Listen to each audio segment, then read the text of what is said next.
First contact fallacy. The Horizon drifted through the Azure Nebula, its angular hull catching the light of twin stars in the distance. The expedition vessel represented humanity's finest achievement, their first true long-range explorer capable of sustained interstellar travel. Captain Alina Reyes stood on the bridge, her dark eyes reflecting the cosmic spectacle outside. 20 years of military service had earned her this command, but nothing in her experience had prepared her for what awaited at the edge of the Cygnus arm. "Status report," she called, her voice steady despite the tension that had built since they'd detected the alien fleet. Lieutenant Commander Jackson looked up from his console. "The alien armada maintains position, Captain. 17 vessels in formation. Their energy signatures are, well, they're unlike anything in our database. Conservative estimates suggest they outclass us by several technological generations." Elena nodded, unsurprised.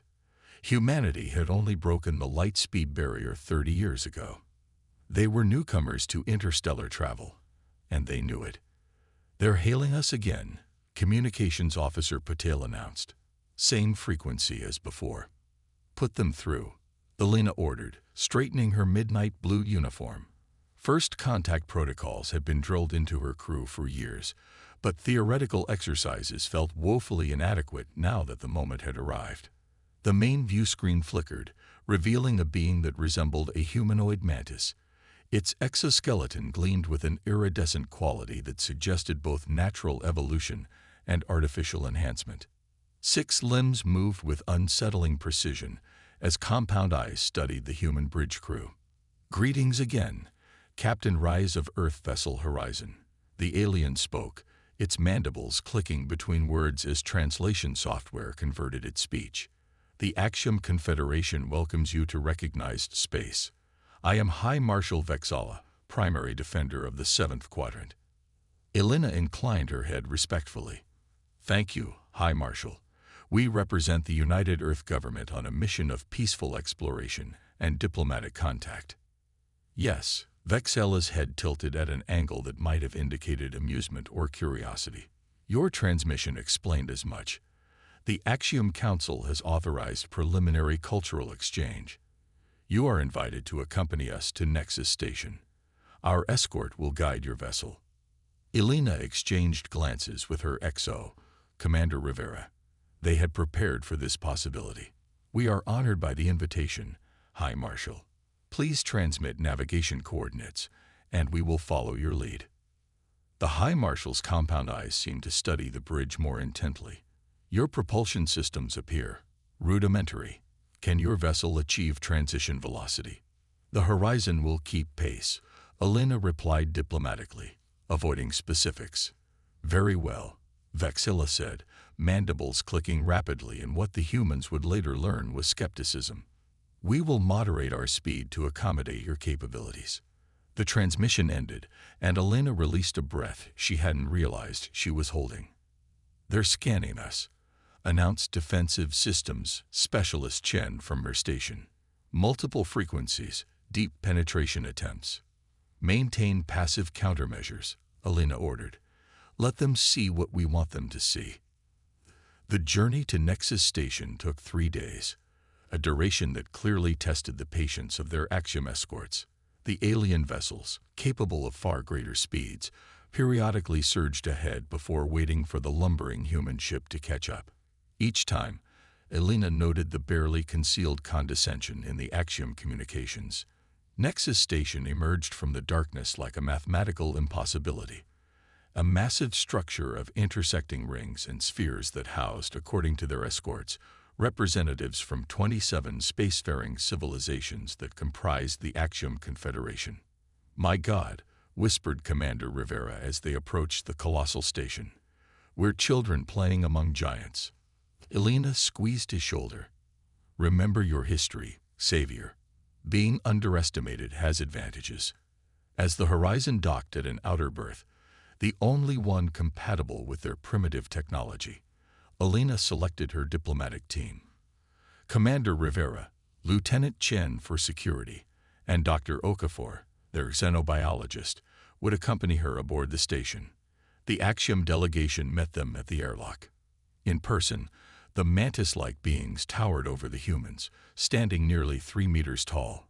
Their movements were precise, almost mechanical, as they guided the human delegation through corridors that seemed designed to emphasize the visitors' technological inadequacy. "Your atmosphere requirements have been accommodated in this sector," explained Submarshal Tulerin, their guide. "Though I must say, carbon-based respiration is remarkably inefficient. Most advanced species evolve beyond it." Dr. Okafor raised an eyebrow, but maintained the professional demeanor that had made her Earth's foremost xenobiologist. "Evolutionary paths are diverse," she replied. "Efficiency isn't always the primary selective pressure." The submarshal's mandibles clicked rapidly. The human translation software couldn't quite capture the nuance, but the dismissive tone was unmistakable. The delegation was led to an observation chamber, where representatives from several member species of the Confederation had gathered. Alina recognized the distinctive silhouettes of at least 6 different morphologies, some vaguely humanoid, others utterly alien in structure. High Marshal Vexala stood at the center, antennae twitching as the humans entered. "Captain Rice, your timely arrival is appreciated. We have allocated 72 minutes for this initial exchange." Alina nodded. "We are grateful for the opportunity." A holographic display activated in the center of the chamber, showing a 3-dimensional model of the horizon. Alina maintained her composure as she realized the Axioms were publicly displaying their scan results of her ship. "Your vessel employs fusion propulsion," noted a crystalline being whose transparent body pulsed with internal light. "Curious that you've achieved interstellar travel with such fundamental technology." "We find that fusion serves our needs adequately," Alina replied, noting how several alien representatives exchanged what she interpreted as amused glances. "Your defensive capabilities are particularly interesting," continued Vexala, manipulating a hologram to highlight the horizon's weapon systems. "Conventional mass strikers and what appear to be primitive energy projectors. Do these truly provide adequate protection in your region of space?" Commander Rivera stepped forward. "The United Earth government prioritizes exploration over militarization, High Marshal. The horizon is equipped to defend itself, not to wage war." A ripple of what could only be described as condescending chittering moved through the assembled aliens. "Commendable," replied an entity composed of swirling gases contained within a mechanical exoskeleton. "Though perhaps naive, the cosmos is not always welcoming to developing species." Elena felt her patience waning but maintained her diplomatic smile. "We've encountered our share of challenges." "I'm sure you have," Vexila responded, mandibles clicking. "Though nothing like the Void Harbingers, I suspect." Elena noted how several representatives stiffened at the mention of this unknown entity. "We haven't had the pleasure," she said carefully. Vexila's compound eyes fixed on her. "Not a pleasure, Captain Rice. The Harbingers are a collective consciousness that consumes technological civilizations. They assimilate advanced technology and use it against its creators. They emerge from regions of space where physics bends." "They sound like a significant threat," Elena acknowledged, filing away this information. "They are the reason the Confederation exists," explained the crystalline being. "Unity against extinction. Your presence here is fortunate timing. You can observe how advanced civilizations coordinate their defense." Before Elena could respond, an alarm reverberated through the station. The assembled aliens reacted immediately, moving with practiced precision toward designated positions. Vexila's antennae stood rigid. "Impossible. They've penetrated the outer sensor net without detection." "What's happening?" Elena demanded as her team instinctively moved into defensive formation. "Void Harbinger scouts," Vexila replied, all condescension gone from his tone. "They've never approached Nexus Station directly before." The holographic display shifted, now showing a region of space near the station. 3 vessels had appeared, sleek, asymmetrical constructs that seemed to absorb rather than reflect light. They moved with impossible speed, changing vectors in ways that defied conventional physics. "The defense fleet is mobilizing," announced Submarshal Tilerin. "All non-combat personnel must evacuate to designated shelters." "We need to return to our ship," Alina stated firmly. Vexilla's compound eyes swiveled toward her. "Your vessel would be a liability in combat, Captain Reyes. The Harbinger scouts would destroy it in moments." Alina met the alien's gaze steadily. "Nevertheless, my place is with my ship and crew." After a moment of silent assessment, Vexilla nodded. "Very well. Tilerin will escort you to your docking bay. But understand, Captain, for your vessel's safety, remain at your berth until the threat is neutralized." As they hurried through now chaotic corridors, Lieutenant Chen leaned closer to Alina. "They don't know, do they?" she whispered. "No," Alina replied quietly. "And that may be our advantage." When they reached the horizon, Alina immediately headed for the bridge. The crew snapped to attention as she entered. "Status report," she ordered, settling into her command chair. "The station has raised defensive shields," reported Lieutenant Commander Jackson. "Axiom warships are deploying in attack formation. The unknown vessels, designated Harbingers. Air maintaining position, just outside weapons range." Alina studied the tactical display. "Interesting. They're testing defenses, not attacking at full force." "Captain," Communications Officer Patil interrupted. "We're receiving a direct transmission from High Marshal Vexilla. Priority channel." "On screen," Alina commanded. Vexilla appeared, background showing the Axiom Command Center in high alert. "Captain Rice, our sensors indicate the Harbinger vessels are scanning your ship with unusual intensity. Your unfamiliar technology may have drawn their attention. I strongly advise powering down all non-essential systems to minimize your signature." Alina considered this information carefully. "Thank you for your concern, High Marshal. We'll take appropriate precautions." After the transmission ended, Commander Rivera approached her chair. "They think we're helpless. And the Harbingers think we're interesting," Alina added, her mind racing with possibilities. Both assumptions might work in our favor. She turned to address the bridge crew. "Battle stations, prepare to activate the Lazarus Protocol." As warning klaxons sounded throughout the horizon, hidden compartments opened in the hull, revealing systems that had remained undetectable to Axiom scans. The true nature of humanity's first interstellar vessel was about to be revealed. Outside, the void between stars became a battlefield as the first Harbinger vessel suddenly accelerated toward Nexus Station, its intent unmistakable. The Axiom Defense Fleet moved to intercept, sleek warships firing advanced energy weapons that distorted space itself. But the Harbinger simply shifted, partially phasing out of normal spacetime, allowing the energy blasts to pass harmlessly through its semi-corporeal form. "How do you fight something like that?" whispered Lieutenant Chen, watching the tactical display with wide eyes. Alina leaned forward in her command chair, her expression resolute. "We're about to show them." Turning the tide. The Axiom Defense Fleet moved with coordinated precision, their vessels executing maneuvers that should have been impossible for structures of their size. Brilliant energy beams crisscrossed the void between Nexus Station and the approaching Harbinger vessels. Despite the awesome display of technological superiority, the Void Harbingers continued their advance, shifting in and out of normal spacetime to avoid the most devastating attacks.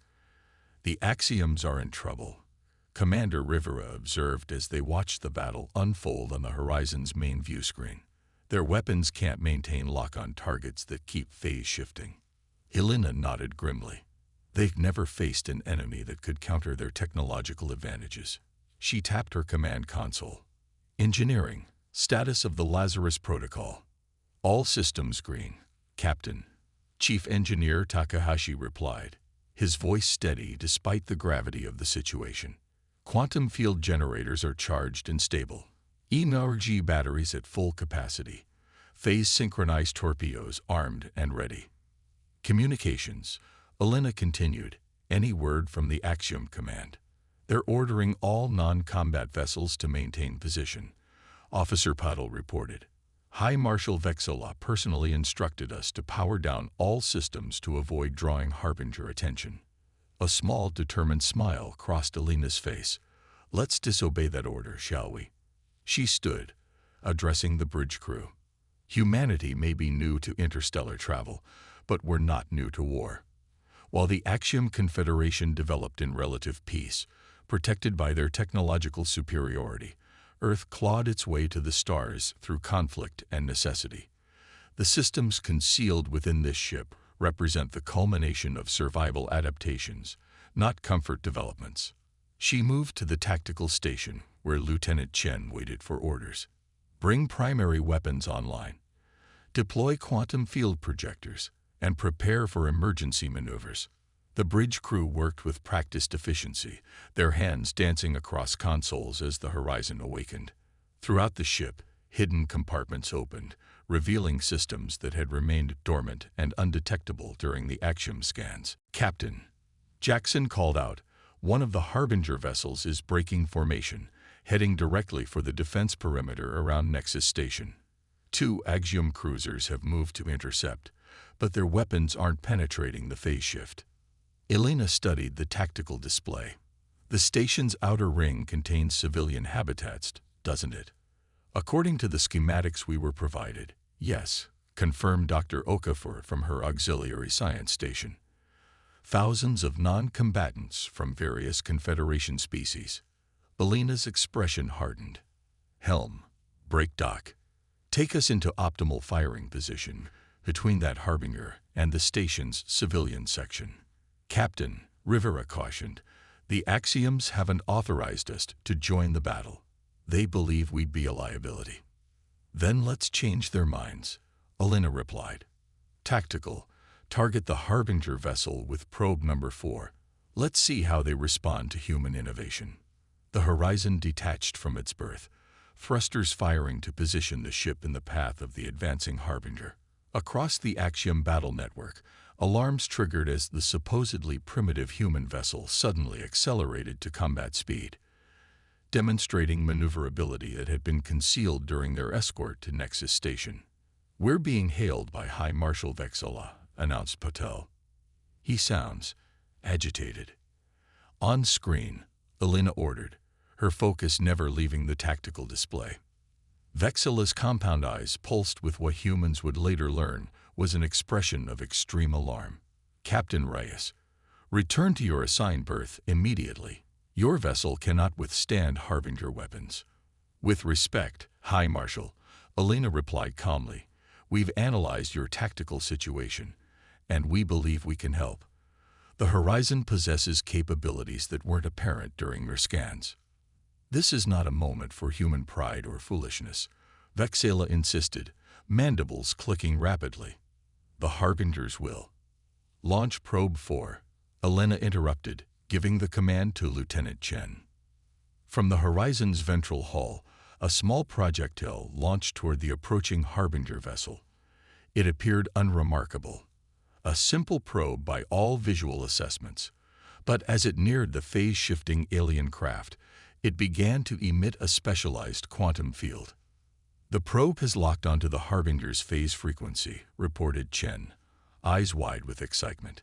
Field stabilization at 93% and holding.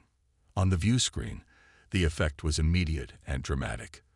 The Harbinger vessel, previously slipping between dimensions to avoid action weapons, suddenly solidified fully into normal spacetime, its phase-shifting ability neutralized by the human probe's quantum field. Now, Elena commanded, her voice steady. Fire main batteries. The Horizon's hull split open along previously invisible seams, revealing an array of electromagnetic railguns that immediately unleashed a barrage of hypervelocity projectiles.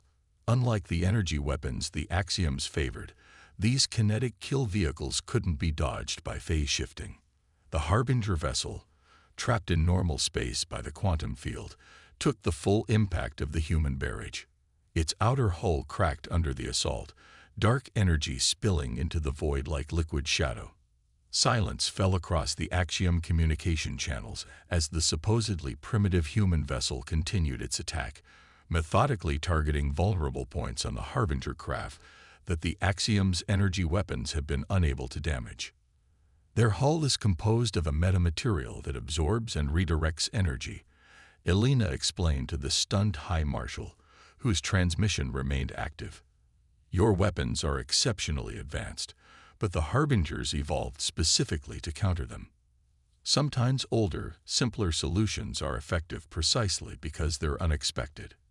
The damaged Harbinger vessel attempted to retreat, but the quantum field from the human probe kept it anchored in normal spacetime. The Horizon pressed its advantage, launching a second volley that struck with devastating precision. The other Harbinger vessels are altering course, Jackson reported. They're moving to assist their damaged companion. Elena nodded. As expected. Tactical.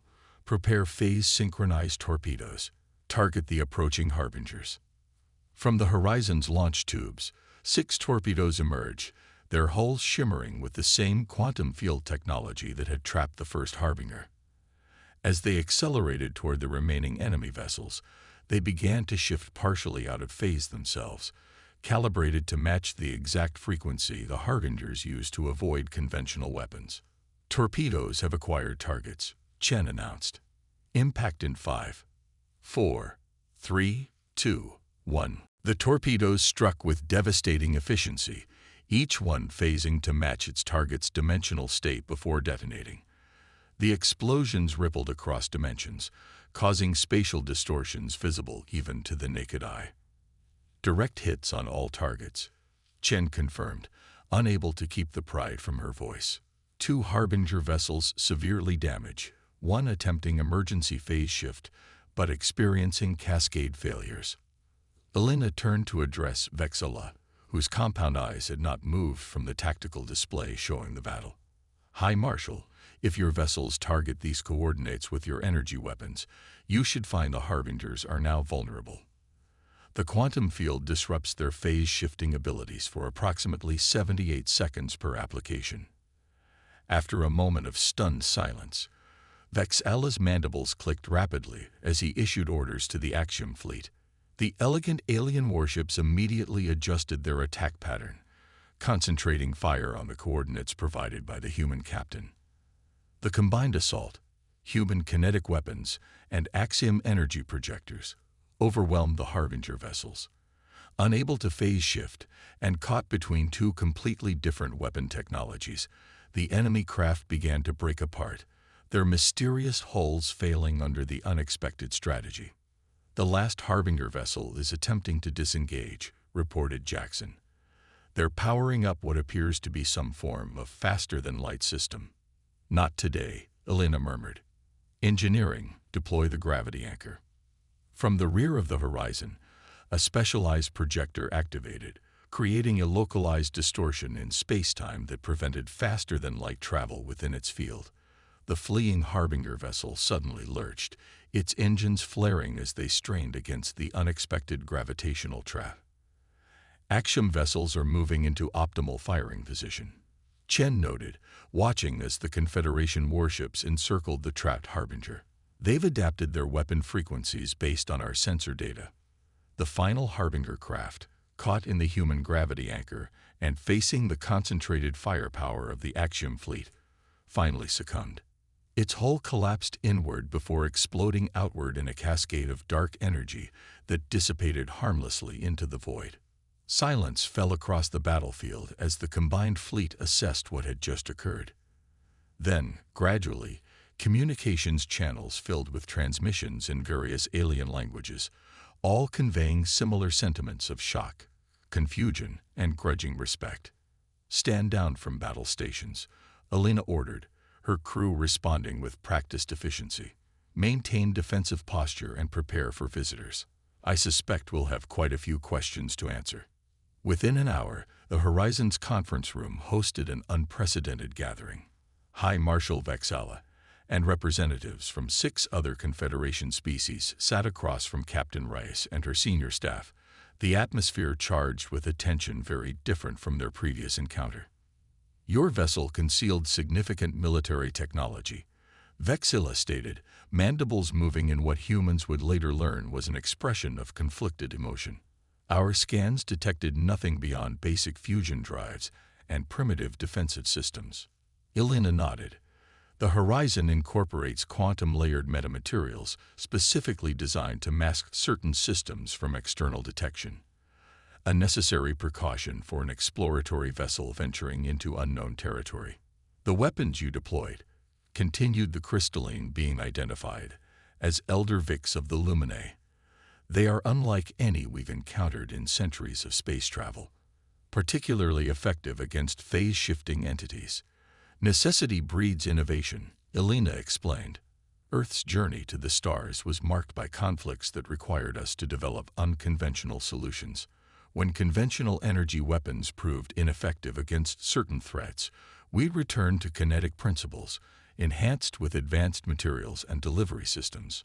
And these quantum fields, added Submarshal Telerin, they counter the very technology that has made the Harbingers nearly invincible for generations. Dr. Okafor stepped in, her expertise in xenobiology extending to theoretical physics. Human scientific development took a different path than the Confederation's. While you perfected energy manipulation and propulsion, we focused on understanding and manipulating the boundaries between dimensions. Different evolutionary and cultural pressures led to different technological solutions. The aliens exchanged glances that Elena now recognized as expressions of revaluation. We may have misjudged humanity's technological advancement, Vexilla finally admitted, his towering form somehow less imposing than before. The Confederation has grown accustomed to being the most advanced coalition in known space. Perhaps this has led to complacency. Elena smiled diplomatically. Every civilization develops according to its own needs and challenges. The Confederation clearly excels in areas where humanity is still developing. Today demonstrated not that one approach is superior, but that diversity of method creates strength. A perspective worth considering. Agreed Elder Vix, crystalline body pulsing with light. The Harbingers have plagued our borders for generations, adapting to counter our every advance. Your different approach achieved in one engagement what we have struggled with for centuries. Vexilla's antennae twitched in what Elena was beginning to recognize as thoughtful consideration. Captain Rice, the Axiom Council will need to reassess humanity's potential contribution to the Confederation. It seems we may have significantly undervalued what your species brings to galactic society. We look forward to a more equal exchange, Elena replied, maintaining her diplomatic tone despite the satisfaction she felt. Earth has much to learn from the Confederation, and perhaps some modest innovations to share in return. As the meeting concluded, and the alien delegation prepared to depart, High Marshal Vexilla paused at the conference room doorway. Captain Rice, a personal observation, if I may. Elena nodded, waiting. In the Axiom Confederation, we have a saying. The most dangerous predator is not the one with the sharpest claws, but the one whose claws remain sheathed until the decisive moment. I believe humanity embodies this wisdom. The massive alien inclined his head in what could only be described as newfound respect. The Confederation welcomes such prudent allies. After the delegation departed, Commander Rivera joined Elena at the viewport, where she stood watching the Axiom vessels return to their patrol formation around Nexus Station. Not bad for a primitive vessel with outdated technology, he said with a slight smile. Elena chuckled. As my grandfather used to say, never show all your cards in the first hand. Do you think they'll truly welcome us as equals now? Rivera asked, gazing out at the massive alien station that suddenly seemed less imposing than before. Not immediately, Elena replied honestly. But they'll respect us, which is a start. And more importantly, they'll never again mistake human courtesy for weakness or technological restraint for inability. Outside, the stars continued their eternal watch, witness to yet another shift in the complex dance of galactic politics, a reminder that in the vastness of space, appearances were often deceiving, and true strength sometimes came from the most unexpected sources. The Horizon's mission had just begun, But humanity had already secured its place among the stars, not through overwhelming technological superiority, but through the uniquely human combination of innovation, adaptability, and the strategic wisdom of keeping one's most potent capabilities in reserve until the moment they would make the greatest difference. In the command center of Nexus Station, High Marshal Vexela personally updated the Confederation database entry for humanity, where once it had read emerging species, primitive technology, low threat assessment. It now stated simply, approach with respect.